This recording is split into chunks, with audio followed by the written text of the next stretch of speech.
today we're going to check the doctor's orders. And we check the doctor's orders, we're checking for if the patient has any isolation precautions, because if so, we have to put on our personal protective equipment to make sure we don't transmit any diseases. So we check the doctor's orders. Also, one of the things while we're out here, we're going to look at the vital sign sheets. Under the heading vital signs, we're going to look and see what the previous temperature, pulse, respiration, and blood pressure were, and oxygen saturation, so we can compare it when we have to look at the trends. That means how the vital signs, if they go up and if they're going down.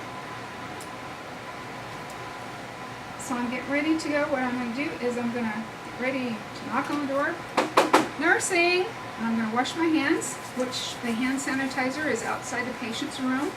I had to knock on the door to make sure that I let them know I'm entering their residence, and wash my hands to prevent transmission infection. Good afternoon. My name is Mrs. Kyle. I'm going to be your nurse today. And what we're going to come in here, and I'm going to take your temperature, pulse, respirations, and blood pressure. Now, I don't want to use the term vital signs because unless people know what that means, if you say vital signs, so you want to explain that you're going to take temperature, pulse, respiration, and blood pressure. Can you give me your name, please, and your date of birth? I'm going to check the name and date of birth with the wristband using my 2 identifiers per Joint Commission. And the National Patient Safety Code is IDing the client. I'm going to make sure I elevate my bed to working height. And it should be between my hips to my mid-thigh to my waist level. And I'm going to provide, see, especially if I'm doing a rectal temperature. So I pull the curtain. Make sure I pull it. Okay, Mr. Pierce. First of all, before I take your temperature, I want to make sure, if I'm going to take an oral temperature, that they're not unconscious, because an unconscious person cannot make a tight seal with their lips. And if you don't make a tight seal for your lips and you're doing oral temperature, you won't get a good temperature reading. You're going to get probably a false low reading. Also, I'm going to make sure they're not a mouth breather, and if they can't hold the thermometer, that's not the best method for me to take it. So then I would actually take an axillary temperature. So axillary temperatures, I want to make sure that I don't take the temperature after causing friction. I want to make sure their under armpit is dry, but I don't rub and cause friction, because if I cause friction, what's going to happen is going to elevate the temp. And if they have a temperature, that is not the best method to take, because, or if they're hyperthermia, because it won't be an accurate reading for them. If I'm going to do a temperature such as a tympanic temperature, that is a thermometer that's placed in the ear, and it reads the core temperature off the tympanic membrane. And if I put in their ear, what happens is, if I have impacted earwax or a hearing aid device, it won't read the core temperature correctly.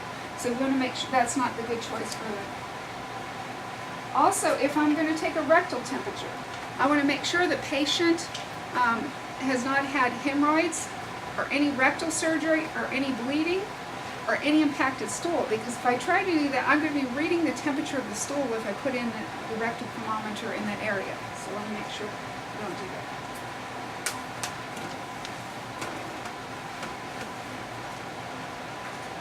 So Mr. Pierce, we're going to take your oral temperature, and of course, because my patient is a mannequin, I'm going to do my own oral temperature. But I need to know to ask my patient, have you had anything to eat and drink for the last 20 to 30 minutes? Because if somebody had something to drink cold, then that would lower the temperature. If they have something to drink that's hot, that would make the temperature be elevated. So you want to make sure you get an accurate temperature. So you need to wait at least 20 to 30 minutes. Also, if they smoke, what happens when they smoke, the nicotine causes a vasoconstriction of the vessels, and when the vessels are vasoconstricted, the heart works harder, which increases the basal metabolic rate, and that will increase the temperature as well. Mr. Pierce, do you have any signs and symptoms of temperature? So that would be like if they might have some chills or they feel nice and warm, like that, then you would know they have a temperature, so you want to know. Okay, when I go to take the temperature, I'm going to use different thermometers. I'm going to select the correct thermometer for the type. This particular thermometer has a blue tip on it. This blue tip here is actually to take an oral temperature or an axillary temperature. So this is called a SureTemp. This is what the facility we're going to uses. We want to make sure we put, when we take this off, we want to make sure that we look here, and it has a picture of a little man with it flashing. So if the head's flashing on this side, that means we can do the oral temperature.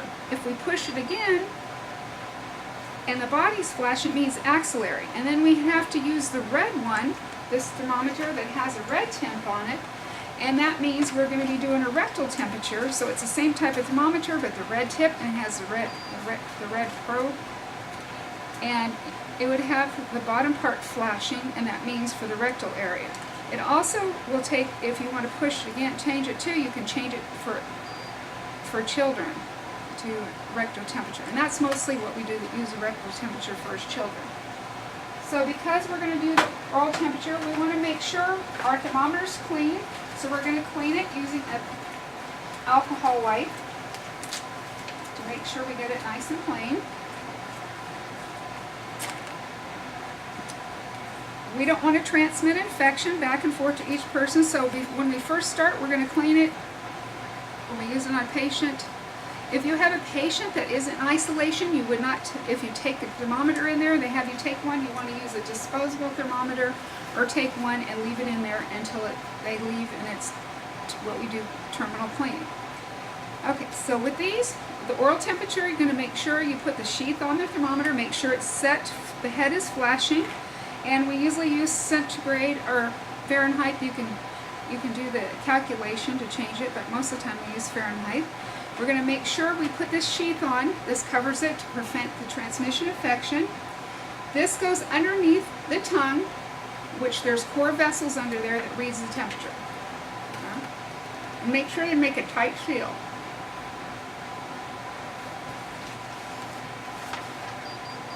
And then when it's done, it will beep. 99.0 degrees. And so we're going to make sure that we put this in the trash can. You can just push the end of it and the sheath will come off the trash can. When you're putting the sheath on, be careful, because if you push this, it can cause it to fly across the room there. So we want to make sure. So when it beeps. So make sure, like I said, if we're doing axillary temp, we're going to make sure we put a different sheath on. We're going to make sure the axle is dry. We're going to put this on here. We're going to make sure we change it to the body is flashing. We're going to put the probe facing up toward the patient's head. We're going to lift their arm and put it across the body, and it will go until it actually beeps. So because this mannequin doesn't have a temperature to it, it won't beep, but it will actually beep when it's done. And then, of course, we can push the button to get rid of the sheath off the thermometer and put it back in. If you wait too long when you're taking the temperature and leave the probe out too long, it will make it so it's not, it will start going off.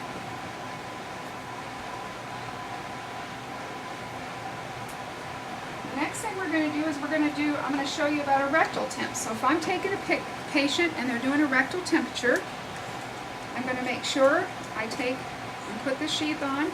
I'm going to make sure I have something over the patient. I'm going to have the patient turn over on its side.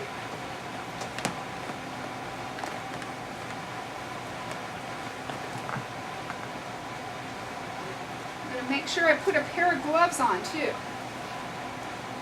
Now again, I'm going to assess the area, so if they have any rectal bleeding, any hemorrhoids, or anything like that, I'm not going to take the temperature. So I'm going to put this on, put my gloves on, because I don't want to transmit any bacteria.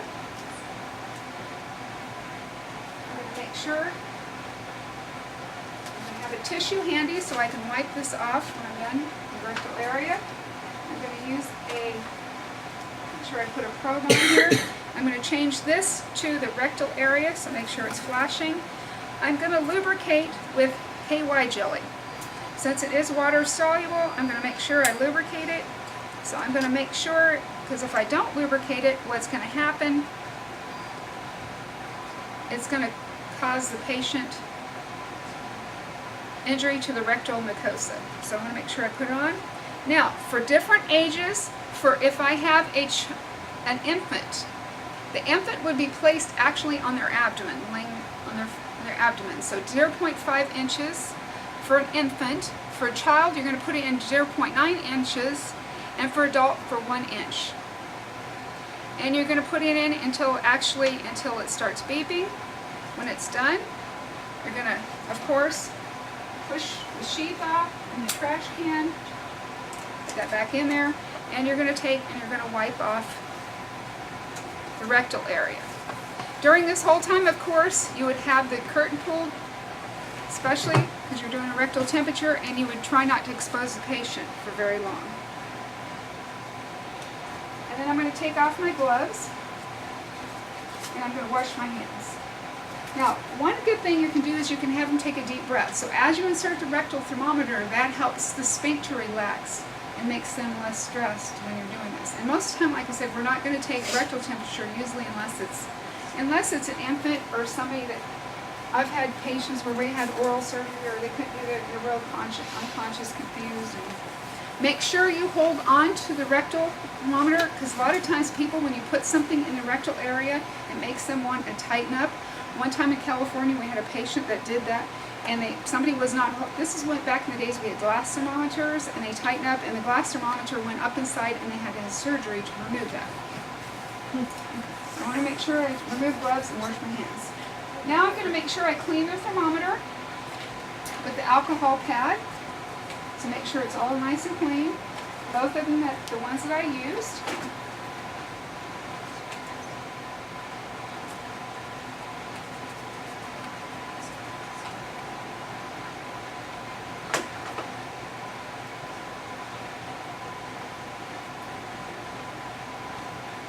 And we're going to put it in a charger, because a lot of them charge. Now, Mr. Pierce, your temperature was 99.0. So they had a little bit of temperature. So one of the things, if you're going to do any interventions, you would document that you gave them like a cool rag across the back of their neck or across their forehead, however you want to do. And we're going to document the temperature. If they had a really high abnormal temperature or really low, like 95 or below is usually hypothermia. Usually above 101 we get concerned with the temperatures above 101. Then we want to determine what the cause of the temperature is, and maybe do some tests. It could be they have an elevated white blood count, they have an infection. Okay, so I'm going to document here 99.0 degrees Fahrenheit, and I took it orally. So I don't need to pour orally, but if I have to document like if I used another site, I would put R for rectal or A for AX for axillary, and then oral I just put the temperature degrees. And I'm going to look and check and see if the baseline, what the original temperature was, to see if he has any pattern of the temperature going up or if it's going down.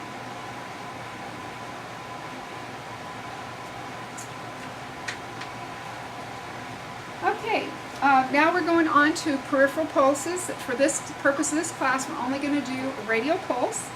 So when we look at radial pulses, we're going to ask the patient, Mr. Pierce, have you lost any blood? Or do you have a heart condition or any respiratory problems? Of course, if he had a respiratory problems, we'd make sure he's sitting up. Or if they had any diabetes, or again, oxygenation problem. The reason we ask that is because if somebody has a poor heart, they have some kind of heart condition, they have poor pumping of the heart, what happens is the oxygen is not getting through to the tissue, and blood is not getting to the periphery, and so therefore they're not getting what we call cardiac output, so their pulse rate is not good. too, so it can be irregular. So we want to make sure blood loss, because you're losing red blood cells, and red blood cells is what carries oxygen. Diabetes damages what is called intima of the blood vessels, and the blood flow doesn't go good through the blood vessels when that happens. And of course the lungs are not oxygenating the blood. Also, there's certain things that you need to know. There's medications that cause increase in heart rate. First of all, if you have a medication called albuterol, I don't expect you to know the medication, but albuterol, what it is, it dilates the it dilates the bronchioles, and what happens is, because dilating the bronchioles, it allows blood flow to go through. But at the same time, it causes your heart rate to speed up. So you need to know that albuterol will do that. And also we have a medication, what's called digoxin. And digoxin helps the pumping ability of your heart. It slows it down, but it increases the cardiac output. So you need to know that, because a lot of times if the doctor has ordered for you to give digoxin and you have to take a heart rate, you want to make sure the heart rate stays the normal rate between 60 to 100 before you're going to give this medicine. That's why we need to know about this. Also, if somebody's having physical activity, you're going to have to verbalize these factors. If somebody has physical activity, you have to wait 5 to 10 minutes to do a radial pulse, and also about 10 to 15 minutes to do an apical pulse, because it takes that while to determine for the body to return to baseline, and the basal metabolic rate to slow down. Also, 15 to 20 minutes for senior citizens. If they're being active, it takes them a while for their heart rate to return to baseline as well. And you want to watch out for increased pulse rates, because that can mean increased intracranial pressure on the brain, and that's not good. And we're not going to go heavy into that. Okay, so how do we take the radial pulse? Well, first of all, you're going to take the radial pulse, you're going to take the patient's, and you're going to come across here on the thumb side. This is called the radial artery on here. You're going to feel until you feel like a little ridge. That's called ulnar ridge. When you come to the ulnar ridge, you're going to come in, so you're going to go laterally, and then you're going to come in medially, about an inch, and then you can feel your own pulse rate. You're going to use the pads of your fingers. You never want to use your thumb, because if you use your thumb, what's going to happen is you're going to pick up your own pulse. So you want to make sure you get the patient pulse. So we're going to count the pulse. It should be evenly spaced beats. So if it's evenly spaced beats, it should be like, that's evenly spaced. That means it's a regular pulse, okay? The normal pulse rate is 60 to 100 beats per minute. Now, if you have the rhythm, we determine if it's evenly spaced beats, it's going to be called a regular rhythm. Now, if it's unevenly spaced beats, say for instance you feel, and it feels like dum, dum, dum, that's an irregular pulse, and so our rhythm is irregular. We also look at what's called the quality of pulse. Now, when we take the pulse, we take it for 30 seconds, and we times it by 2. Usually when we take the pulse, we take the respirations at the same time, because we do not want them to know we're taking respirations, and I'll talk about that later on. So we're going to do 30 seconds times 2 for the pulse, and then 30 seconds times 2 to go right into it to respirations. And then, of course, if the pulse rate's irregular, remember this, take it for 60 seconds totally, and then also take the apical pulse to see if there's any difference there. Because chances are it could be the heart rate is not beating regularly, and what could happen is when the cardiac output is working in your heart, it cannot be getting out to the periphery, and so that's when you get a regular pulse. So it could be the heart's working, but it's just not pumping. So you want to take the radial pulse and also do the apical pulse as well.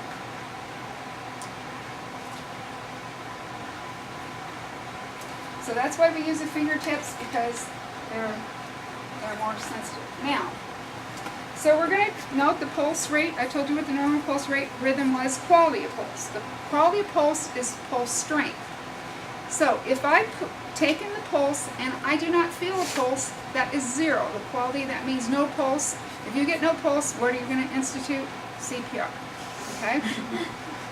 That's a no pulse, okay? A 1 plus, I barely put my fingers here because the fingertips are more sensitive. I barely put my fingers here, and I barely touch and feel the pulse, and the pulse just becomes real weak and you can't hardly feel it. That's a 1 plus pulse. Or kind of like sometimes thready pulse where you just kind of, it's really weak and you can hardly feel it. So that's a 1 plus. 2 plus is I can feel it throughout the whole entire time. It's evenly spaced. I can count it for 30 seconds and multiply it by 2, and it's really easy to get. That's a 2 plus. That's a pulse rate that's within normal limits. A 3 plus is when I barely put my hands on here and all of a sudden, boom, boom, boom, boom, it feels like something's, that's a bounding pulse. Like I barely touch it and I feel like my hand's going to jump off. A bounding pulse, so that's 3 plus. Okay? So I'm going to make sure, Mr. Pierce, we took your pulse rate, and I'm going to make sure I check them bilaterally. Increased pulse is increased cardiac output, and a weak pulse is decreased cardiac output, plain and simple. So when I check it, you're going to check them both for your check-off. You're going to make sure you check them, and you check them simultaneously bilaterally and compare them to make sure, because it could be they have problems with the right side or the left side heart, so you make sure it's correct. I'm also going to make sure I look at things for inadequate circulation, like we talked about during bathing. I'm going to check with the dorsal of my hand to make sure their skin is not cool, because again, that's not good blood flow. I'm going to make sure that they have good capillary refill and it's not decreased, so they should, when I push down on the finger and it blanches, the color should return within 3 seconds or less. That means that's good capillary refill. I'm going to also make sure they don't have a bluish or ashen tone to the skin. That means inadequate circulation. So I'm going to put down the pulse rate that he got. It was 68, and the quality was +2, and it was regular rhythm. So I'm going to write that down. And I'm going to compare it with the trends, what's going on. I'm going to check it against the baseline to make sure it wasn't going up or wasn't going down. And so it seems to be within normal limits for him. Now when you do these pulses and stuff, when you do temperature, you would need to be within 2 degrees of the examiner. And the normal temperature, I forgot to mention, was 97.0 degrees Fahrenheit, anywhere up to 99.5. Depends on the person. And we already told you about the pulse. Now the pulse rate, you need to be within 4 beats of your examiner to pass the checkoff. Okay, let's assess the apical pulse now. So when I'm assessing the apical pulse, I'm going to use this is called a stethoscope. Now with the stethoscope, you're going to have to make sure you clean it, because you don't want to transfer infection, so you should warm it up and make sure you clean it for your patients. You don't want to put it on. Some nurses go from one patient to the next, and that transmits infection. You don't want to do that. So you go from one other. Make sure you clean the earpieces too, because you don't want the earpieces in your ear, especially if somebody had some kind of ear infection or something. You don't want to transmit it. So you want to make sure you clean that. You don't want your stethoscope too long, because it's too long you might need to adjust it, because that causes it to be hard to hear of. And also you're going to make sure that when you put these in the ears, it should be facing in towards your eardrum so you can listen. Now when I go to take the pulse rate, I'm going to make sure I can do it several different ways. The patient can be lying or the patient can be sitting. It just depends on the patient. So it could be lying or sitting, or they can be lying on their left side. There's different ways you can do that. Usually children 3 years of age or younger, the rates are faster because their arteries are smaller, so it's not as easy so it's a little bit more difficult to access.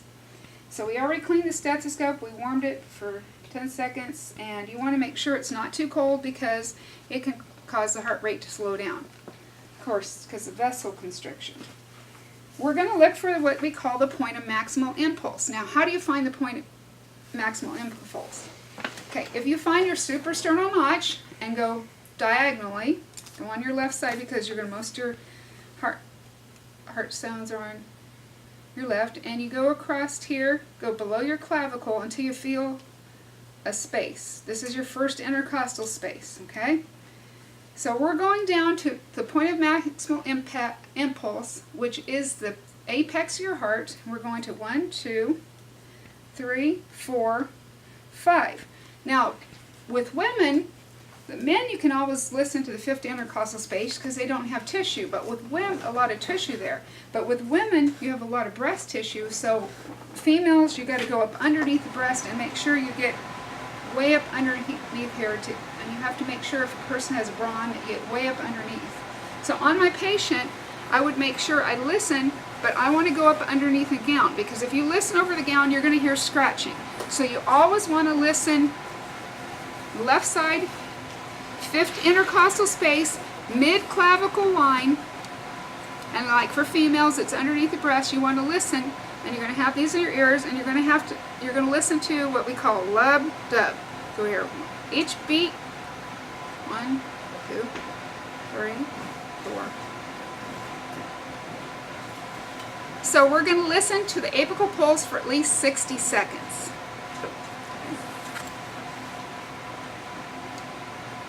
So 60 seconds. We want to make sure if it's below 60 and we have digoxin ordered, we're going to make sure that we hold the medication. We also want to assess if they have low output, their blood pressure is below 60. We're going to ask them, are you feeling dizzy? Because a lot of times they're not getting good blood flow, it's not going to the brain, so we want to make sure they're not dizzy. We're going to make sure they don't have any pain, because pain can elevate the blood pressure and pulse rate, and also they don't have dyspnea, because dyspnea is shortness of breath.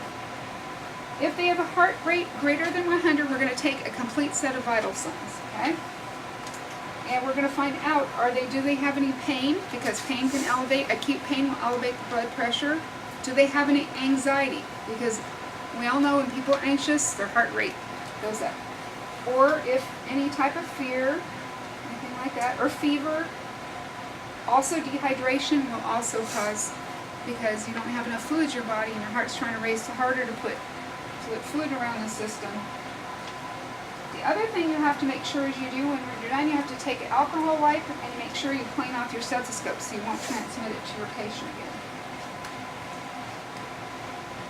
So I'm going to note the heart rate, like I said, for the radial pulse. I'm going to note the heart rate for the apical pulse to make sure if it's the rhythm is regular.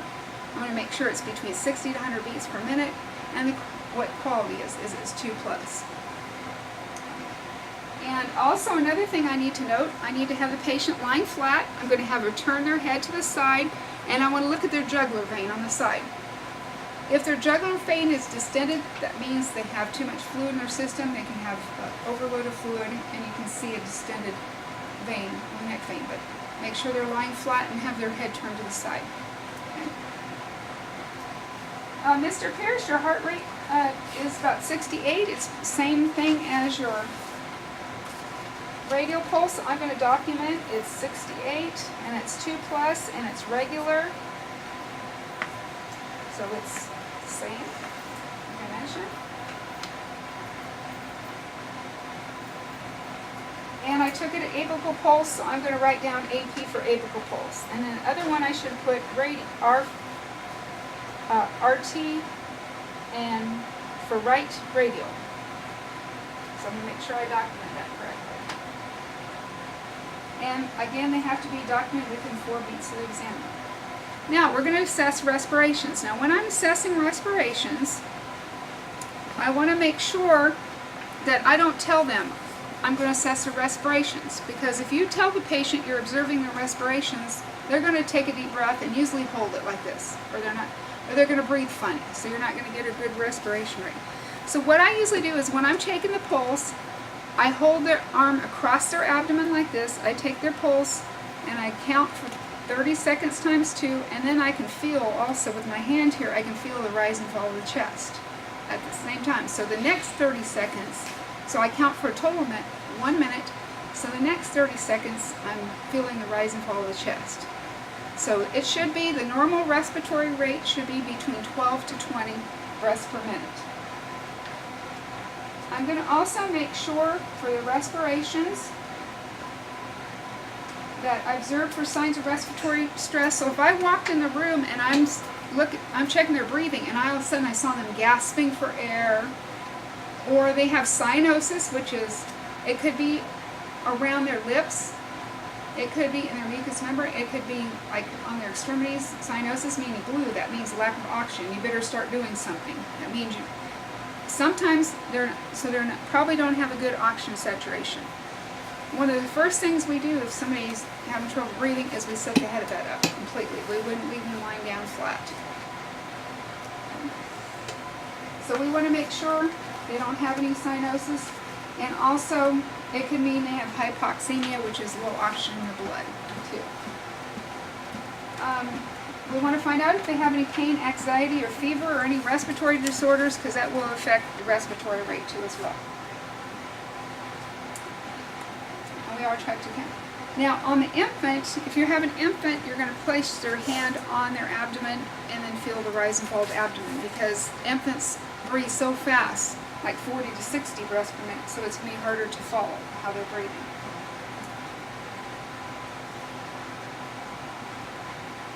We also want to make sure, so you want to make sure if it's normal for the age, and we talked about if they have abnormal respirations, we're going to use the pulse oximeter. Now this little device here is called a pulse oximeter. Now the main things that you're going to remember for the pulse oximeter, you need to assess. So if they're having respiratory difficulty, you're going to make sure you clean the finger.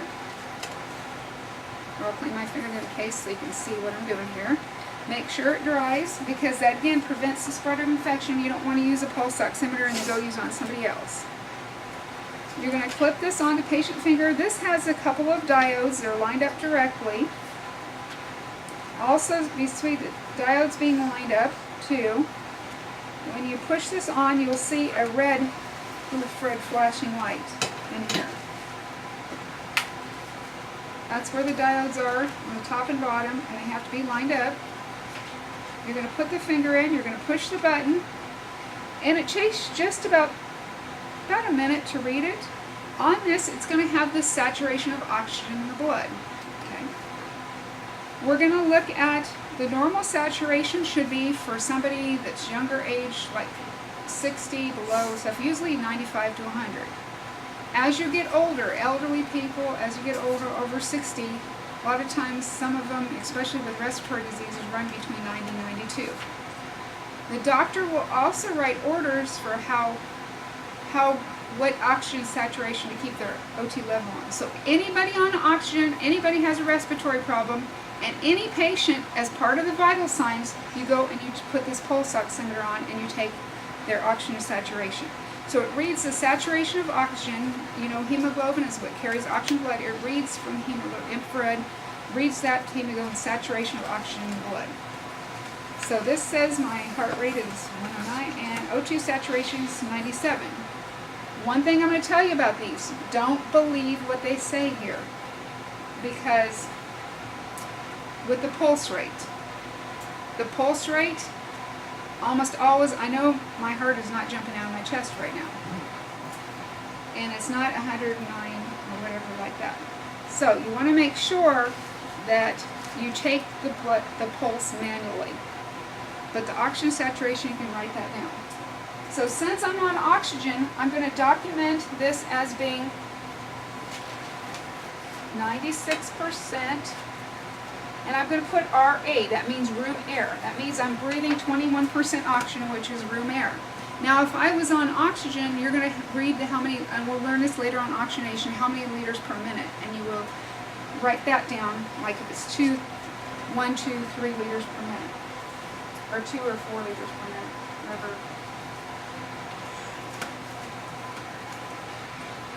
So we want to make sure that we have the respiratory rate, and we got that written down. We also want to make sure we write down the depth of respirations too. So if they're deep, they're either deep or shallow. So we're going to write that down too as well. Now, one of the things on here, you make, Mr. Pierce, your respiratory rate was 20 beats per minute, and you're breathing deep.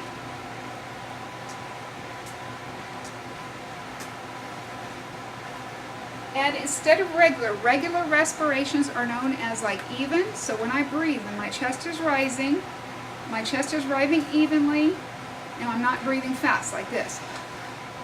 So we're going to say even and unlabored. If I was breathing fast like this is labored breathing. So we chart it as labored, or even and unlabored, or we can chart it as labored. And then that's when you have to do the pulse ox. There's a couple things I need to tell you about the pulse ox. If their fingers are cold, it will not read correctly. So you're going to make sure you warm the hand. Sometimes you can use a warm washcloth, put it on the hand. I do that too when I'm doing AccuChecks, checking blood sugar. So you want to make sure you get the fingers warm. Make sure the finger gets straightened out, because a lot of times some of them won't read if your finger is a little bit crooked in there.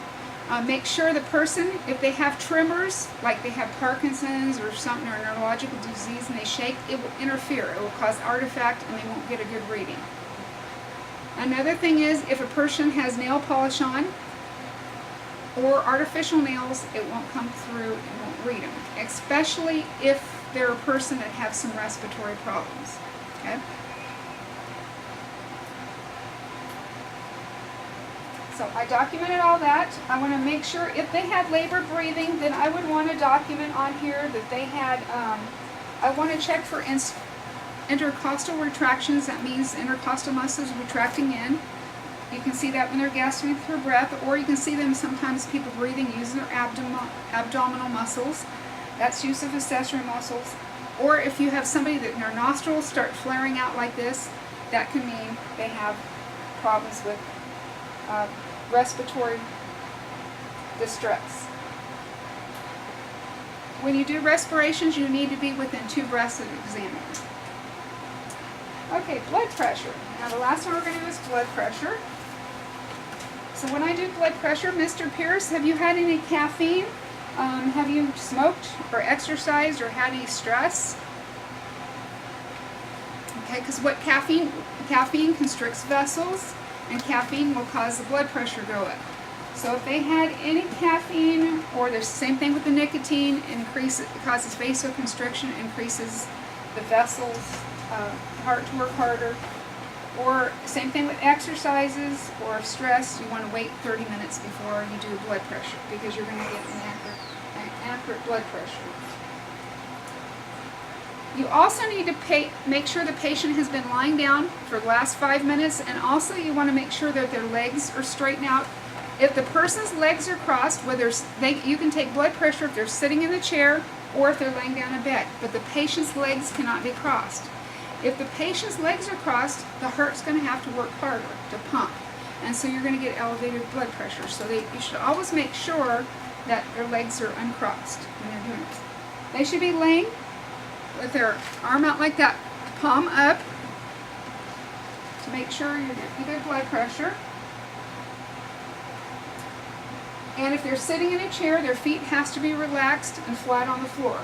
And like I said, not crossed. The arm needs to be, when they're laying down, the arms needs to be supported here at the level of the heart. Because if it's above, it's not going to detect there's really arm there, so it's not going to pump as hard. And if you have the arm down, it's going to pump harder. If they're sitting in a chair, you want to put it like a table next to them to keep their arm elevated heart level, unless you want to hold it. But I would recommend using overbed table, putting up their level, keep their arm elevated at their heart level. You want to make sure you're going to roll up the sleeve about 5 inches, so make sure that you don't listen over close.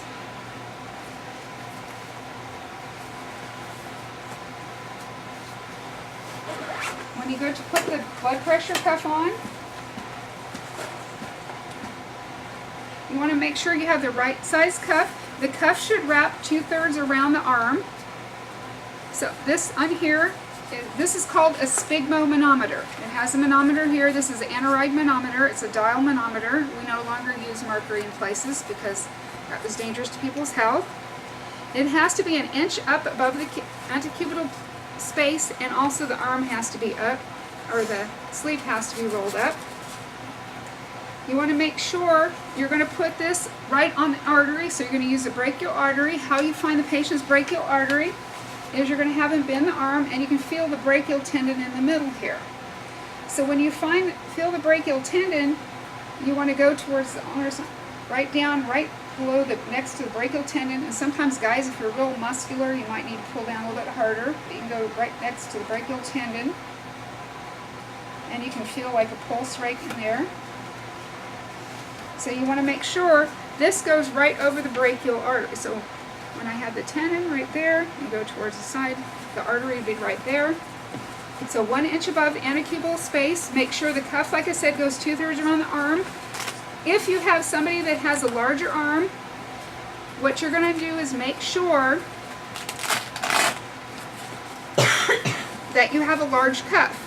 Just like if a person has a small arm, small cuff, because if the cuff is too tight on somebody that has a larger arm, what's going to happen, you're going to get a false high reading, or if it's too loose, you're going to get a false low reading. So you want to make sure that's not what happens.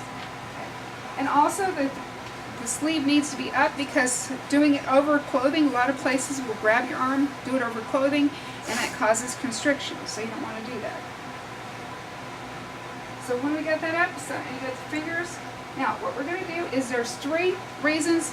If you see a sign like this, it says no blood pressure or blood sticks in right arm, I wouldn't use this right arm. There's 3 reasons we do not use somebody's arm. The main reasons. One is if somebody has an IV. If you put a blood pressure cuff and you tighten that cuff using the bulb and stuff, and you tighten it, you can cut off the circulation and you can blow the IV. And also can get clotted, and you don't want to break off any clots and go to the heart, so lungs, stuff like that. Also, if they have a dialysis shunt, meaning if they're a kidney patient, and you try to put this on the shunt, you can clot off the shunt. You don't want that to happen. And the third reason is if somebody was a patient that had removal of their breasts, or mastectomy, what we call it. They're a cancer patient. You want to make sure that the blood, that it's not tight, because if you did that and they had their lymph nodes removed, you can cause a lot of lymphedema and stuff swollen, and so you would have some issues with that. If you had patient, like I had a patient one time when I first started nursing that had mastectomy in both arms, then you have to do the leg. You have to go to the leg. So we have a thigh cuff, and there's an alternative way for the thigh cuff. You can listen, you can put it above, around the top part of the leg, and you can listen to at the popliteal artery. So that work with the thigh cuff. So you can put it around right above the popliteal space on the front, and then listen at the popliteal artery. But you have to press it a little harder. It's a little harder to get that pulse there. Okay, so what we're going to do is we're going to make sure we got the pulse on. We're going to make sure our stethoscope is again cleansed. By the way, we no longer, if you're used to wearing a stethoscope like this, we no longer do that. We have patients that are confused, and they can take the stethoscope and they can strangle you with a stethoscope like this. So we never want to wear it. Always want to wear the stethoscope around our neck like this, and we don't want to wear them room to room anymore. We want to take them off when we're not using it, because it spreads infection. So if a person is wearing this all the time, you're going from one room to another, you can get infection. And if you have somebody that has dementia, and they go to pull this, guess what? They can pull it like this and come off, and it's not gonna strangle you. All right, so we're going to make sure we're going to listen at the artery. This is called the brachial artery, so we have this over the brachial artery. This is called the bulb here. You're going to righty-tighty, lefty-loosey. You're going to make sure you put this right on the artery. You're going to put this in your ears. Again, we cleaned it before we put it on the patient. We had already cleaned it previously. You don't want to make sure you use your thumb. You're going to use your 2 fingers. Hold on to the. This is called the diaphragm for loud sounds, and the bell is for small sounds. But we're going to listen the diaphragm. We're going to put it on here. we're going to pump this up. We're going to start out and we're going to pump up to 80. Now what we can do is, a lot of times what I do first is I go and I'll pump it up to 80, feeling my brachial pulse, okay? This is the correct way to do it. I'm trying to palpate the systolic blood pressure. It's estimated systolic blood pressure. So I'm going to pump it up to 80. Each little line on here, there are by tens, and each little line is 2 millimeters of mercury. So I don't want to see a 123/75, because each line is 2 millimeters of mercury. So I'm going to press this till I get to 80, and I'm going to keep going up until I no longer feel the pulse, by 10 millimeters of mercury at a time. So when I no longer feel the pulse, I'm going to stop, and I'm going to pump the blood pressure cuff 30 millimeters of mercury above, so I don't miss hearing the sounds. So then I'm going to take my stethoscope, put it right on up there, and I'm going to start using my thumb. I'm going to bring this towards me, and I'm start loosening it. I want to go only down about 2 millimeters of mercury per second, until I feel the first sound, which is like a tapping noise. This is a Korotkoff sound. So I heard the sound at 110, so I'm going to keep releasing this. The first number is the systolic number, the ventricles pushing out blood, until I hear the last sound heard. Then all of a sudden it goes silent. The last sound heard is a diastolic. That's when the heart's at rest. So I got 110/60. So I'm going to make sure I didn't get any clothing in there.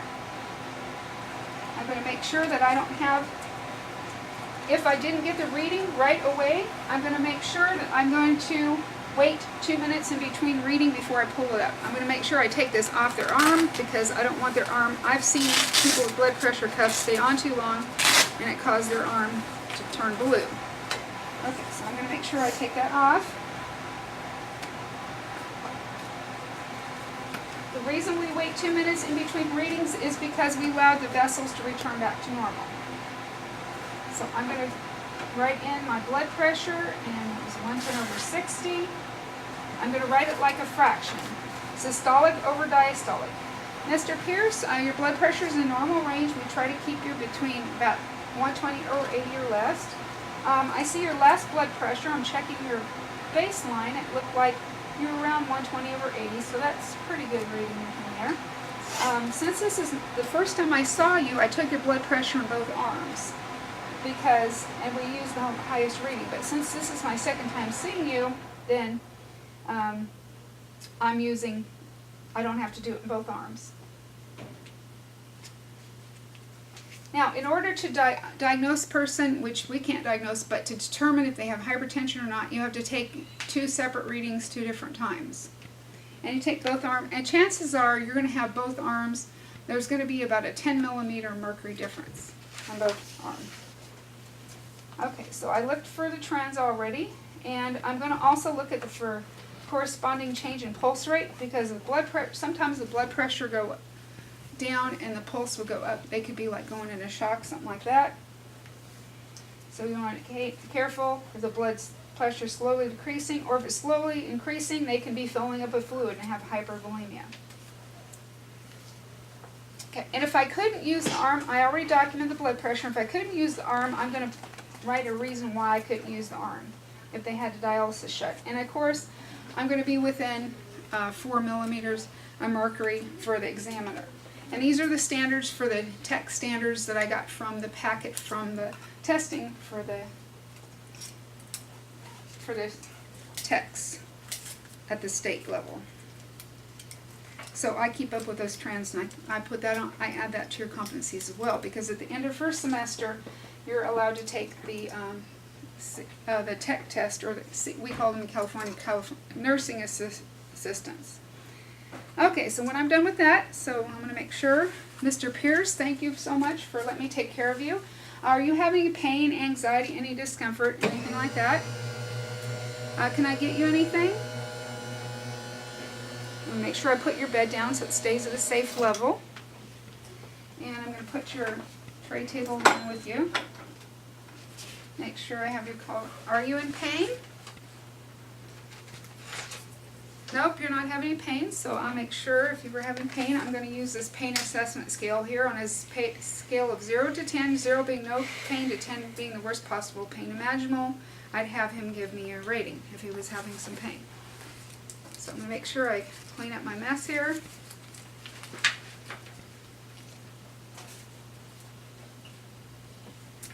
Make sure I got all my equipment put together. Mr. Pierce, if you need anything, just give me a call. You can push this button like this if you need anything. I'm going to make sure that, and his body is in straight alignment, so I don't want anything happen to his back. Okay, I'm going to wash my hands, and I'm going to go immediately out to the nurse, and I'm going to, and especially you're going to, at the hospital, you're going to go right away, report your findings to the nurse, report your O2 temperature, pulse, respiration, blood pressure, and O2 sat to the nurse, and especially if people have abnormals, you don't want to wait, you just want to go right out and report them.